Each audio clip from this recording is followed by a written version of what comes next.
Friends, ಮೊದಲನೇದಾಗಿ ರಾಯರನ್ನ ಧನ್ಯವಾದಗಳನ್ನ ಹೇಳುತ್ತಾ ಬ್ರೂಕ್ ಅವರಿಗೂ ಕೂಡ ನಾವು ಇವತ್ತು ಕೈ ಮುಗಿದು ಕೇಳ್ಕೊತೀವಿ. ಏನಂತಂದರೆ ಅವರು ಕ್ಯಾಚ್ ಬಿಟ್ಟಿದ್ದಕ್ಕೆ ಇವತ್ತು ಕೇವಲ 15 ರನ್ ಆದಾಗ ಸಂಜು ಸ್ಯಾಮ್ಸನ್ ಅವರು ಕ್ಯಾಚ್ ಬಿಡ್ತಾರೆ. ಸಂಜು ಸ್ಯಾಮ್ಸನ್ ಅವರು 26 ಬಾಲಲ್ಲಿ 52, 200 ಸ್ಟ್ರೈಕ್ ರೇಟಲ್ಲಿ 42 ಬಾಲಲ್ಲಿ 89, 8 4, 7 6 ನಾಕೌಟ್ ಹಂತದಲ್ಲಿ ಭಾರತದ ವಿರಾಟ್ ಕೊಹ್ಲಿ ಅವರ ದಾಖಲೆಯನ್ನು ಸರಿಗಟ್ತಾರೆ. ಅದು ಬಿಟ್ಟರೆ ಇವತ್ತು ನಾನು ಟಾಸ್ ಗೆದ್ದ ಸೂರ್ಯನ ಅವರ ಅಭಿಪ್ರಾಯ ಕೇಳ್ತಾರೆ. ರವಿಶಾಸ್ತ್ರಿ ಅವರು ಬ್ಯಾಟಿಂಗ್ ಫಸ್ಟ್ ಆಗಿದ್ದಕ್ಕೆ ಏನಾದರೂ ಪ್ರಾಬ್ಲಮ ಅಂತ ಕೇಳ್ತಾರೆ. ಅಷ್ಟು ಕೂಲಾಗಿ ಈ ನಾಕೌಟ್ ಹಂತದಲ್ಲಿ ಭಾರತ ಇಷ್ಟೊಂದು ಬದಲಾವಣೆ ಆಗಿದೆ. ನನಗೆ ಆಶ್ಚರ್ಯ. ಒಂದು ಈಟು ಟೆನ್ಷನ್ ಇಲ್ಲ, ನಾರ್ಮಲ್ ಮ್ಯಾಚ್ ಥರ ಆಡಿದ್ದು. ಅದು ಅಭಿಷೇಕ್ ಅವರು ಔಟ್ ಆದರು 9 ರನ್ಗೆ. ಬಿಟ್ಟರೆ ಪವರ್ ಪ್ಲೇಯಲ್ಲಿ 67 ರನ್ ಹೊಡಿತಾರೆ. 10 ಓವರ್ಗೆ 119 ರನ್ನು ಆಗುತ್ತೆ. ಅದರಲ್ಲಿ ಇವರು ಕೂಡ ಪಾಪ ಇಶಾನ್ ಕಿಶನ್ ಅವರು ಒಳ್ಳೆ 47 ಬಾಲಲ್ಲಿ 2ನೇ ವಿಕೆಟಿಗೆ 97 ರನ್ ಪಾರ್ಟ್ನರ್ಶಿಪ್, 38 ರನ್ನು, 2 6, 4 4 ಹೊಡೆದು ಔಟ್ ಆಗ್ತಾರೆ.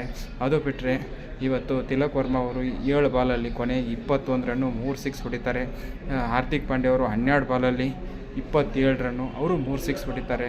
ಒಟ್ಟಾರೆ ಭಾರತ ಈ ನಾಕೌಟ್ ಪಂದ್ಯದಲ್ಲಿ ವಿಶ್ವ ದಾಖಲೆ ಮಾಡ್ತಾರೆ. 19 6 ಹೊಡಿತಾರೆ. ಒಟ್ಟಾರೆ 19 6, 18 4 6 ಇಲ್ಲದ ಓವರ್ ಒಂದೇ ಒಂದು ನಾನು ಅಬ್ಸರ್ವ್ ಮಾಡಿದಂಗೆ 13ನೇ ಓವರು. ಅದು ನಮ್ಮ ಸಂಜು ಸ್ಯಾಮ್ಸನ್ ಅವರ ಔಟ್ ಆಗಿದ್ದ ಓವರು.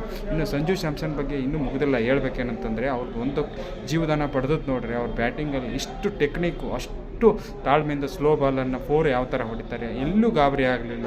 ಪ್ರತಿಯೊಂದು ಬಾಲು ಅವರು VVS ಲಕ್ಷ್ಮಣ್ ನೆನಪಾಯಿತು, ಅಷ್ಟು ಸ್ಟೈಲಿಶು, ಆ ಥರ ಕಲಾತ್ಮಕ. ಅವರು ಒಂದ್ಸರಿ ರೋಹಿತ್ ಶರ್ಮಾ ಅವ್ರ ಬ್ಯಾಟಿಂಗ್ ನೆನಪಾಯಿತು. ಒಂದ್ಸಲ ಅವರು ಕ್ಲಿಕ್ ಆದರೆ ಅವ್ರನ್ನ ಔಟ್ ಆಗೋದು ತುಂಬ ಡೇಂಜರಸ್ಸು.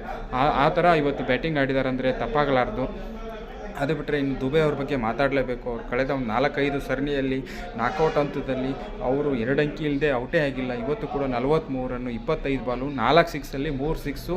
ಆದಿಲ್ ರಶೀದ್ ಅವರು ಏನಂದರೆ ಆದಿಲ್ ರಶೀದ್ ಅವರು ಮೊದಲ 2 ಓವರಲ್ಲಿ 12 ರನ್ ಕೊಟ್ಟು 1 ವಿಕೆಟ್ ಹೋಗೋದು ಡೇಂಜರಸ್ ಆಗುವಂಥದ್ದಲ್ಲಿ ಅವರು ಒಬ್ಬರೇ 3 6 ಹೊಡಿತಾರೆ ಅವ್ರದ್ದು.